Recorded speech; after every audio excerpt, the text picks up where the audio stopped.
मरण आणि स्वप्न यांच्यामधला एक मोठा प्रवास. आमचं आयुष्य कसं असते माहितीये?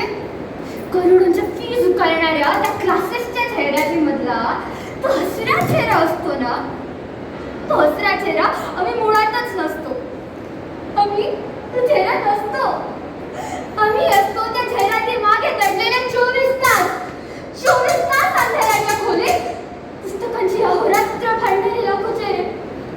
आम्ही असतो ते लाखो चेहरे.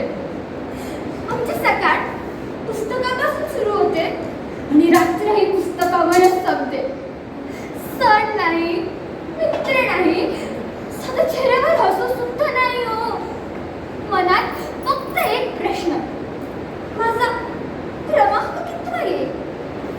एका दिवसाच्या अवघ्या 3 तासाच्या परीक्षेसाठी मी माझ्या 3-4 वर्षाची मेहनत दाबावर लावते. आईच्या त्यागाचा, बाबांच्या गावाचा आणि माझ्या प्रत्येक अश्रूचा हिशोब त्या एका पेपरवर असतो. पण मग पेपर फुटतो, पेपर लीक होतो आणि यावर आम्ही रात्रभर कठोरपणे प्रामाणिकपणे अभ्यास करणारे विद्यार्थी आम्ही फक्त बघत बसतो. आणि यावर आपली शिक्षण प्रणाली काय म्हणते? पुन्हा परीक्षा द्या. त्यात काय? ही फक्त मॉक टेस्ट. वा, ऐकलं काय म्हटले? पुन्हा परीक्षा द्या.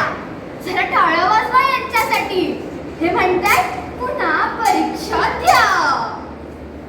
हे यांना म्हणायला किती सोपं जातं ना.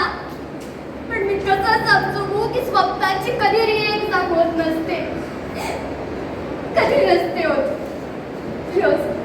रोज अशीची एक नवी रीत रचत गेले. रोज स्वतःचा एक तुकडा गंमत गेले.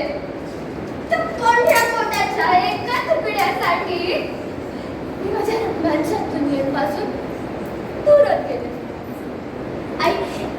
आईच्या डोळ्यातलं ते उद्याचं स्वप्न माझ्या थकलेल्या रात्रीचा आधार होतं.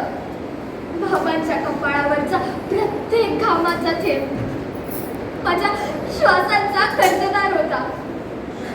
उद्या मी कदाचित कोणाच्या तरी जखमांवर हुंकार मारेल.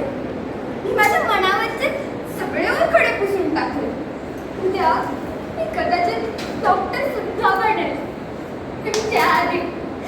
त्याआधी मला माझ्यातला माणूस वाचू द्या. कृपा करून मला माझ्यातला माणूस वाचू द्या. आज मी फक्त माझ्या एकटीसाठी नाही बोलत आहे. मी त्या हजारो, त्या लाखो विद्यार्थ्यांसाठी बोलते जे रोज, जे सतत उठत असतात. पण दुसऱ्या दिवशी एका नव्या जोशाने, एका नव्या हिमतीने उभे राहतात. आम्हाला सहानुभूती नको आहे, त्याची गरज सुद्धा नाहीये. आम्हाला फक्त न्याय हवाय, फक्त न्याय. आम्ही भीक मागते तुमच्याकडे न्यायाची. देऊ शकाल ना आम्हाला न्याय? वाटत नाही मला तुम्ही देऊ शकाल. जरी दिलं ना तरी खूप उपकार तुमचे.